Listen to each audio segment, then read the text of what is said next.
Well, Brian Barrow was a special little boy.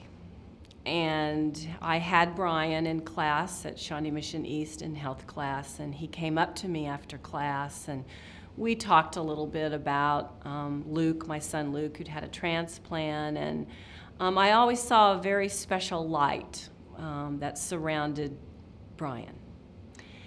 And then the night that he had his accident, and I was called by a friend of Ann and Bruce's to come to the hospital.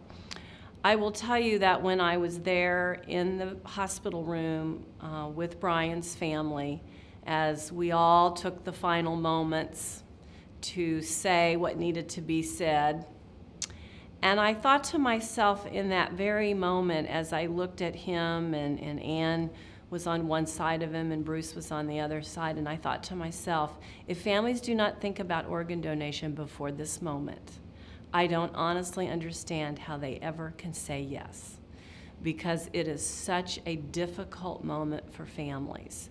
And because Brian had talked to his family about becoming an organ donor, Ann and Bruce then embraced that, and he did so.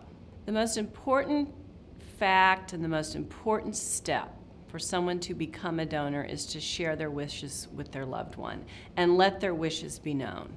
We certainly never wish that anyone ever be in the shoes of a donor family.